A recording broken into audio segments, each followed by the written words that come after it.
Maarqos boqonnaa 4 lakkoofsa 35 isa jiru sanan waliin qabee lallaba. Mata dureen koo har'aa garuu akka jedha. Hinceena garuu jedha. Hinceena garuu jedha. Mallattoo gaaffiidha dhumni isaa. Gaaffiin lallaba keessatti isin deebi. Kutaa kana keessa Maarqos boqonnaa 4 lakkoofsa 35 yoo ilaaltan Yesuustu gaaf tokko qarqara galaanaa warra jiran bartoota isaatiin akkana jedhe. Koottaa hin ceenaa eessa gama. Kan isaan ittiin ce'an bidiruudha. Kan isaan ce'an immoo laga.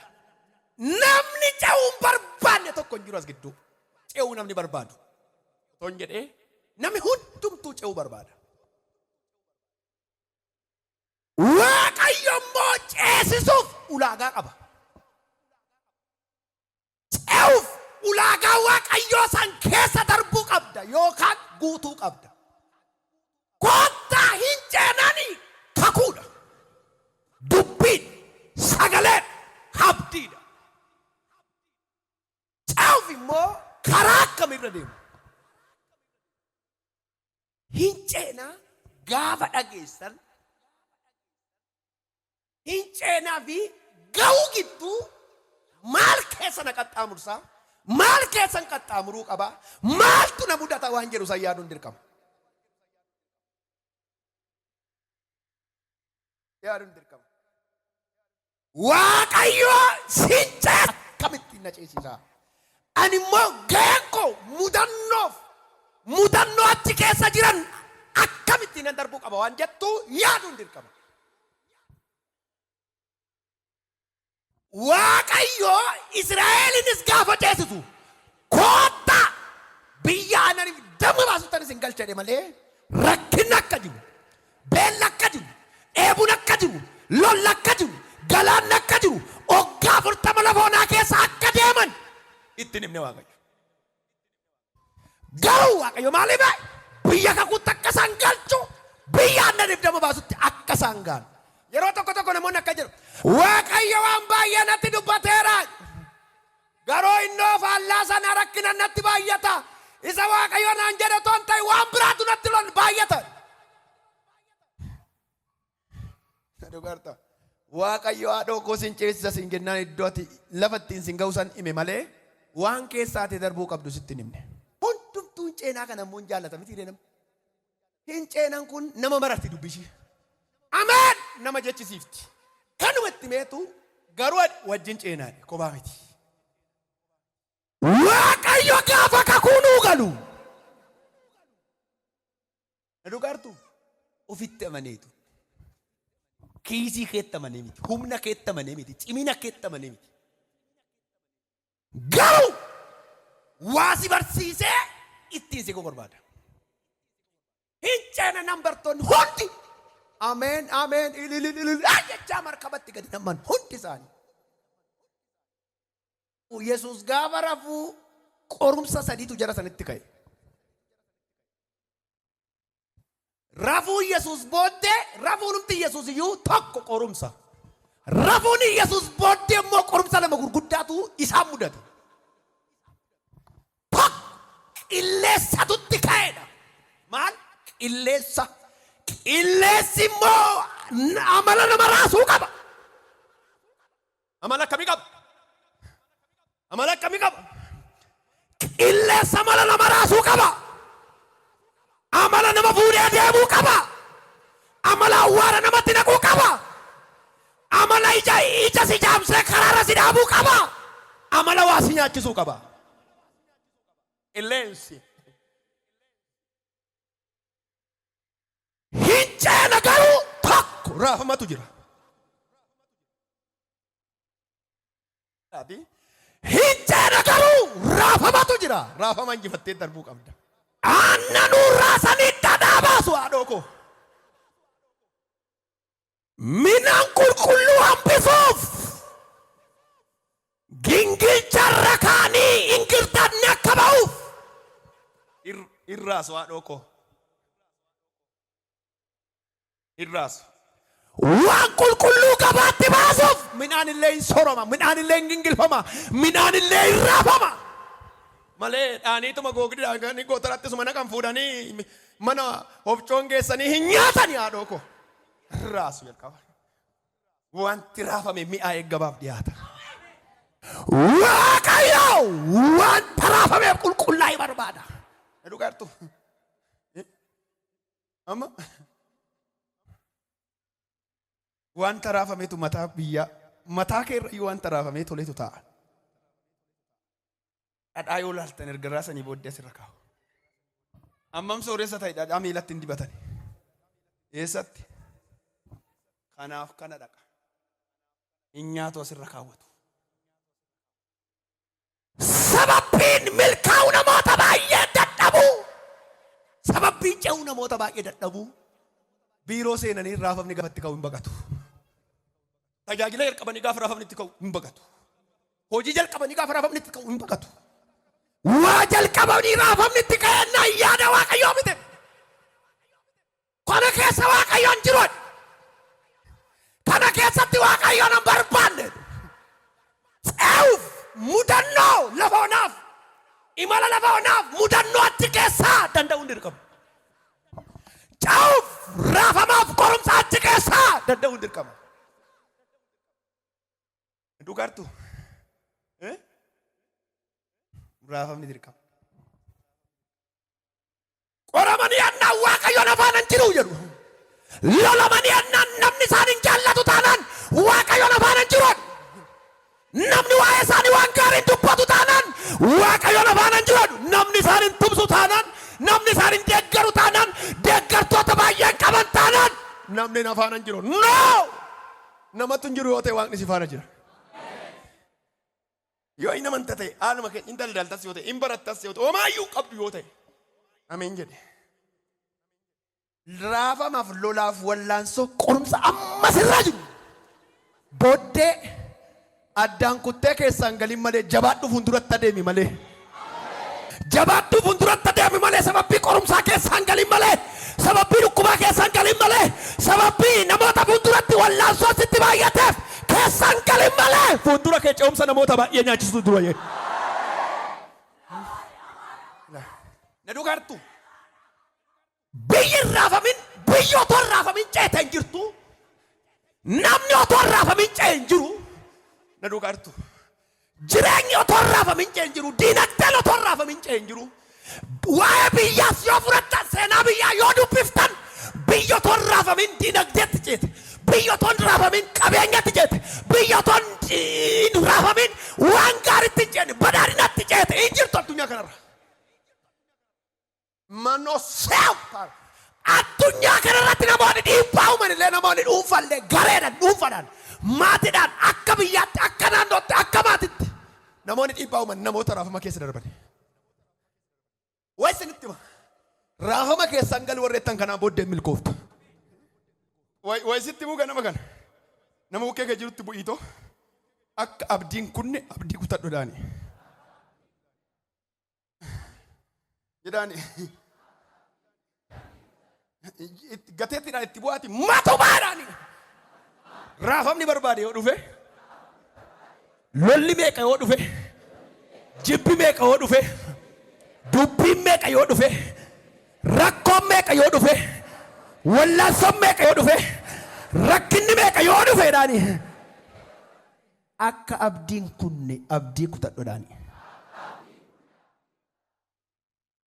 Qorumsa namoonni jibban, lola namoonni jibban, konfliktii yaada namoonni jibban addunyaa kanarratti isaan namoota otoo bu'aa ofiifis biyyaafis dhalootaafis otoo waan hojjetin warra darbanidha.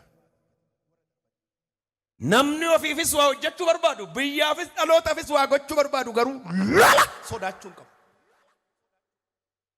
Dirree du'aallee yoo ta'e kaayyoo saachiin isa baasa taanaan sodaachuu hin qabu. Menagati galabora daba seka bora badia. Itti nammaa jedhee itti naqee bubbeef qilleensatti kaasee ofii rafe. Amala Waaqayyooti. Yeroo tokko seetanatu bubbee kaasettanii namoonni warri Waaqayyoo yaada Waaqayyoo keessa warri jirtan.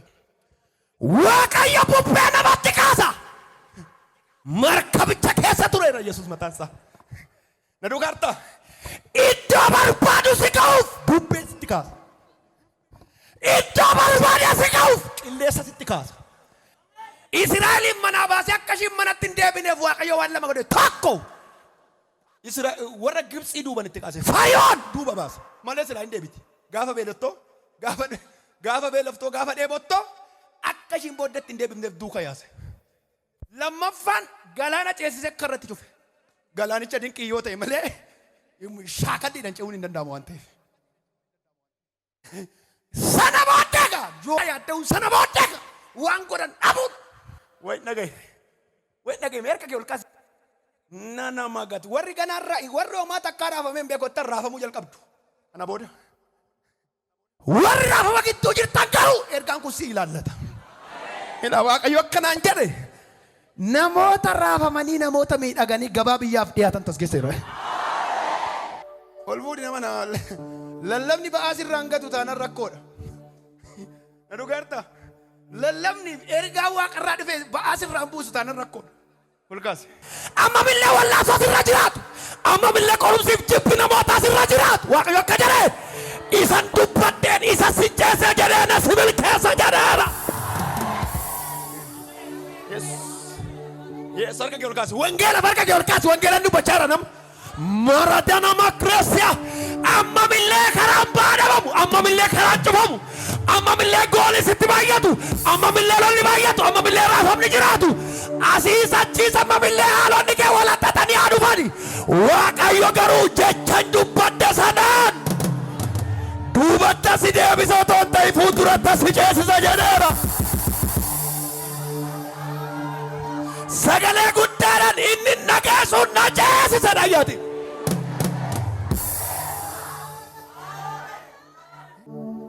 Namni raafama qorumsa wallaansoo jibbu biyya lafaa kanarratti dhugaadha. Namni milkaa hin jiru. Dhaqa seenaa baay'een dubbisa. Kitaabota baay'een hedduu dubbisa.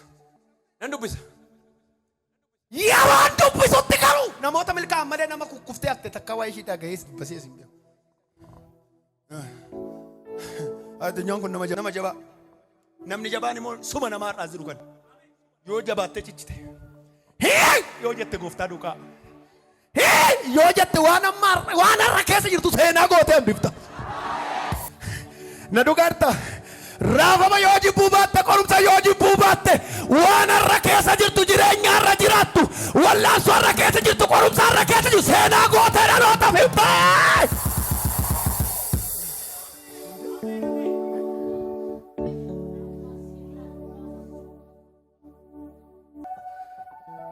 Nama bukkee ka jirtu bu'ii tooyu ce'umsa keessa raafamuu malee nyaatamuun hin jiru maaliif iyyitadhaani.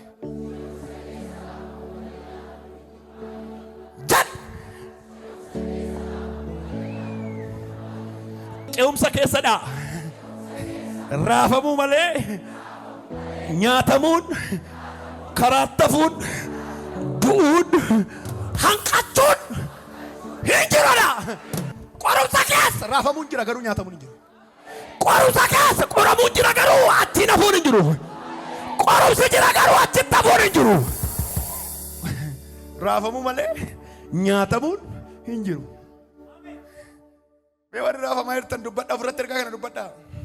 Dinagdeen keessa raafamaa kan jiru, jireenyi keessa raafamaa jiru, maqaan keessa raafamaa kan jiru, hojiin keessa raafamaa kan jiru, gaa'elli keessa raafamaa kan jiru, tajaajilli keessa raafamaa jiru, gaa'elli keessa raafamaa kan jiru, sagalee guddaadhaan iyyaati raafamuu malee nyaatamuun hin jirudha seexanatti himaa. Jedhaa iyyaati. Jedhaa iyyaati. Kana lamaan itti kaasee duubatti si kee rafe.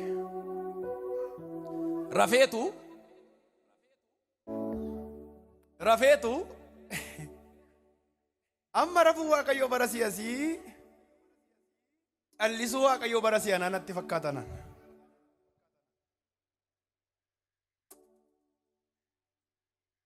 Amma isaan iyyanitti nama faana jiran illee garagaranii hin laalle baasoo.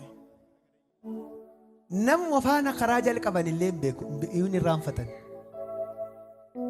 Dhumne jechuu jalqaban. Badne jechuu jalqaban.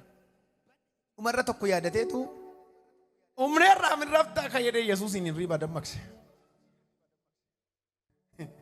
Wasitti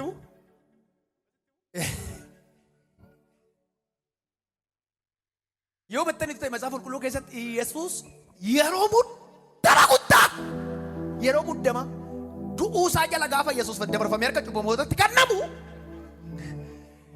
yeroo qorumsa jabaa bartoonni irraaf Yesuusin kadhate.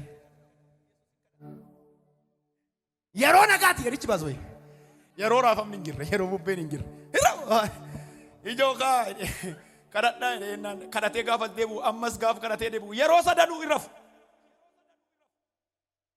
yeroo sa'aatii takkittiif illee dammaquu hin dandeenye isin jedhe qoruma hooluudhaaf kadhachuuti isin irra ture qoruma hooluudhaaf kadhachuuti isin irra ture sa'aatii takkaaf illee dammaquu hin dandeenye raafama dura keessa jiru amantii keessa raasuuf seexanni akka nama midhaan gingilchuutti isin gingilchuudhaaf jira ani garuu isinii kadhadheera jabaadhaadhe Phexros keessuma Yesuus yeroo nagaa kadhateetu yeroo bubbee rafe namoo keeka jiru qorumsa keessa darbuu yoo barbaaddeedhaani yeroo nagaa kadhadhuudhaani jarittiin yeroo nagaa raftu yeroo bubbeen iyyiti jarittiin yeroo nagaa raftu yeroo bubbee maal taate in iyyiti Yesuus immoo yeroo bubbee kan filattadhaan namicha isin bukkee jiru yeroo nagaa warri kadhattan yeroo bubbeen dhufuuf shakkina hin raftusi hin boqottusi warri yeroo nagaan kadhanne garuu yeroo bubbeen dhufu hin amajamu. Yesuus yeroo nagaa du'a fagootti fuuldura isaatti liilee gaara ejersaa gubbaatti ol ba'ee gaafa kadhatu jarri rafu. Yeroo isaanitti immoo bubbeen dhufe Yesuus maal ta'e? Yesuus hin rafu. Dammaqsanii hin qaatuu nama nootumaatiin wajjin jirtuu dhumuudhaaf jirraadha. Maal taate namana?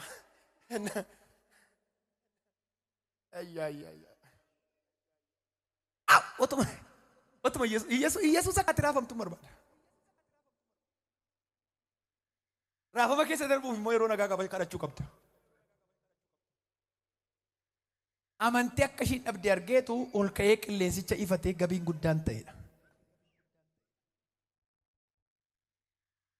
Cimini jarreenii maal akka ta'e beektaa? Nama cimaa jalqabumayyuu nama cimaatu isaa wajjin hin turre. Eewu duukaa ture. Yesuus. Gaafuma jaanaa ganamaayyuu eewu faana ture. Yesuus. Gaafuma qilleensitti kaayyuu. Eenyutti iyyatan? Gooftaa Yesuus Kiristoos. Inceena garuu lama naanna'uu qabda. Karaa qaxxaamuraan barbaada. Inceeta garuu naanna'uu qabda daani. Inceeta garuu naanna'uu qabda. Oke keessa jiru nakaa godhaati. Inceeta garuu naanna'uun dirqama daani. Inceena garuu naanna'uu qabda daani. Seera ba'uu boqonnaa 13 lakkoofsa 17 karaan biyya Filistiyaatti geessu dhiyoo yoo ta'e iyyuu Waaqayyoo rakkinni yoo isaanitti baay'ate gaabbanii akka isaan booddeetti hin deebineef Waaqayyo achirraan isaan hin geessinedha. Kanaaf jedha karaa galaana diimaa irra ba'ee dhaqu irra naanna'aa akka isaan adeeman godheedha. Maal godheedha? Warri karaa qaxxaamuraa warri jaallatte mirga isa ol kaasaa. Ishi naanna'uu moorlee. Namni baay'een karaa qaxxaamuraa barbaada. Karaa qaxxaamuraatiin sooromuu. Karaa qaxxaamuraatiin tajaajiluu. Amma warrumti tajaajilaaf waldaa dhufan iyyuu baay'een isaanii. Baradhu. Takka turi. Bilchaat. Si ilaalla qori maa inni si ilaallanii jedhu. Haadhoo koo akkanumatti nan dhufeen akka zallaltii ol baata. Hin jiru waan akkasii. Yoo naannofte malee wanti bilchaata sirkan jiru. Warri milkaa'u daldala cimaa warri ta'uu barbaadan sunis dhaqanii ituma wanti inni irraa jalqabanii naanna'anii iddoo guddaa qabu barbaadanii waanuma guddaa irraa jalqabu barbaadu. Kanaafuu waan guddaa otoo eeguu balbala bunaa jala harka isaa wal qaxxaamursee otuma taa'u barri isaa sokke mana puulitti gaali birrii 10,000 as kaa'e. Ana la dhugaa waaqayyooti warra mana fuulii jiran kana innaan argu hidhii xuuxafiin bira darba dhugaa waaqayyoo isinitti hima. Fuuliin biyya biraatti aadaa biyya biraatti jiruu fi as jiru tokko miti. Fuulii namni bashannanaaf sammuusaa hojjetee boqonnaaf iddoo san dhaqa. Innas immoo jinna bedakee jedhee dhaqee dhiibaa oola. Biyya biraatti bashannana geemsoonidha. Tapha sammuu ofii firii gochuuf dhaqu yeroo boqonnaa isaanii dhaqu. Innas yeroo hojii si ganama si hodhattan buna isaa dhugee achumatti gora. Kursii isaa nyaatee achumatti gora. Dhaquun keessan illee xuruudha waan haa ta'u dhiisaa maali? Dargaggeessa amma wayii gaggahuun sa'aatii 12 bahee 12 mana buulee sa'aatii 12 maaliif amma sa'aatii 4tti naachi dhaabatu nama aarsa. Maal dhaqee yoo leestiroo hojiin qabu yoo ta'e dhaqee balbala gubbaa leestiroo xaragime shigiraallo.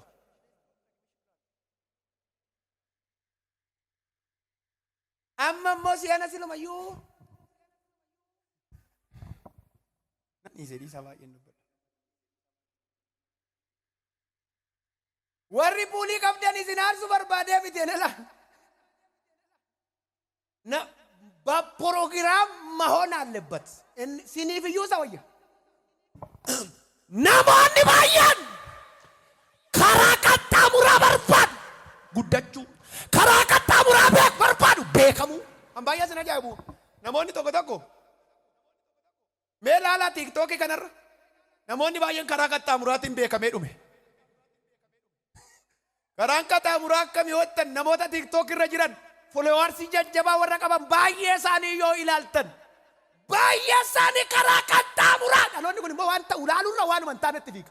Isa nama tajaajilu, isa motivation nama godhu, isa abdii namatti godhu, isa kallattii namatti agarsiisu laal, isa dhaqee nama abaare, isa dhaqee nama cabsu, jireenyuma nama baxabbaxaa oolu, jireenyuma nama baxabbaxaa jiru, bultoo namaa diigaa oolu, mootummaa kana baaru, nama kana baaru, dhuunfaa kana baaru, nama xinnoo kana baaru.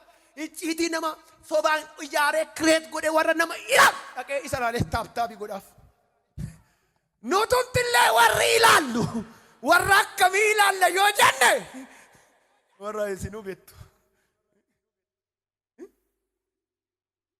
Amma si'ana haadhoo koo wallaalatu beekamee dhume. Kanaaf badda biyya. Amma namni taa'ee ilaala amma si'ana karaa kamiin guddachuu danda'edha. Aket karaa qaxxaamuraan ishii kameedha. Kanaafuudha. Karaa qaxxaamuraa laalee nama kanaafuu akkameedha. Laalee karaa qaxxaamuraa nama hajjeeseyyuu waraaneyyuu saameyyuu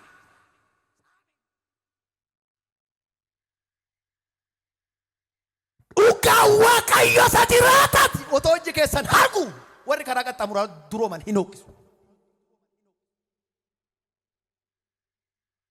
Yeroof nyaachuu danda'uuta jiraachuu danda'uuta guyyaan isaanii tokkisan garuu dhufu. Nama bukkee kee jiru qabi. Waaqayyo karaa qaxxaamuraatiin sin ceesisu,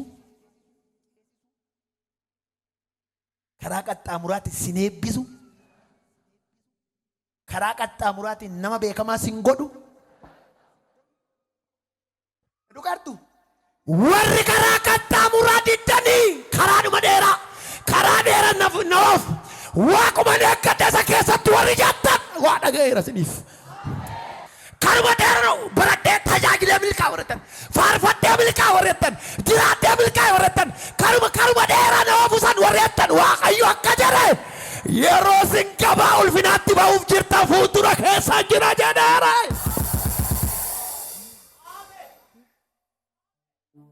Waaqayyo nama naannessa. Israa'elootani Iyyaarkootti torba naanna'aa maaliif jedhe? Tokko naannessee jiskuun danda'amuu hin danda'u waaqayyo. Wayyadhe naanna'adhe dadhabbii isaas baraadhe iyya isaas baraadhe naannoo isaas baraadhe. Jaanaannaatti torofaa gubbaratti iyyaa injigaadhe. Naannaanis kan biyya kakuutti galan biyya eebbatti galan lafa waaqayyo isaan jedhe seenanii guuran boojuu Sinaannesee si milkeessuu barbaada malee karaa gabaabaadhaanii sin duroobsuu. Karaa gabaabaanii kan seexanaati. Galgalli isaa bidda qabaa. Karaa dheeraan garuudhaani turuyyoodhaani galgalli isaa bibba qabadhaani. Maaliif nama naanneessa Waaqayyo? Maaliif si naanneessa Waaqayyo? Suma shakkeetu karaa sirkaa balleessuudhaaf si naanneessa Waaqayyo. Okkee jiru qabe. Waaqayyo koo maaliif akka si naannessaa jiru beettaadhaani? Suma shakkeetudhaani. Akka nama baay'eerraa Waaqayyo shakkii qaba. Jarri yoo lolli isaanitti ka'e gaabbanii akka isaan booddeetti hin deebineef jedha. Kanaafuu maal godhe? Karaa galaana damadee dhaquu irra maal godhe? Hin naannesse. Nama kee jiru akka ati booddeetti hin deebineef akka ati san dhiifneef sooromtee badhaatee milkooftee akka ati san ganneef Waaqayyo kanaaf si naannessa. Kanaaf akka ati harkaan banneef si naannessa Waaqayyo. Harka harkaan banneef. Waltajjii kana keessaa maaliif akka ta'e hin beeku Waaqayyo natti agarsiisa. Harka namoota 38tti qubeellaa haaraa godhee harka qubeellaa haaraan keessa jiru sanatti immoo waan akka giloobaalii kan fakkaatu giloobaalii addunyaa yookaan kaartaa addunyaa kan of harkaa qabu. Giloobaalii waan na fakkaatu dhufe harka namootaa keessa bifa kubbaa fakkaate harka namootaa keessa bu'e. Maa inni na Waaqayyo kanaan jedhe. Waaqayyo kanaan jedhe. Ila namoota akkas jedhantu jiru kanaan booddee. Ayyaa bara sana hin darbe didiche. Ayyaa bara sana hin darbe didiche. Harka Waaqayyootu nurraa garagashe. Ila namoota 38 maanni Waaqayyo kanaan jedhe. Yeroo dukkana, yeroo salphina, yeroo wallaansoo, yeroo gulaattoo guddaa xumuratanii waan biyyaaf ta'u. Abbaan ergaa gooftaa min jedhe tirka yeroo kaase. Waan biyyaaf ta'u yeroon harka isaanii keessa galchudha bari dura isaanii jiru kunnaan jedha Waaqayyo. Sagalee guddaan iyya keessa harka keessa harka isaatti waan biyyaaf ta'u jedha.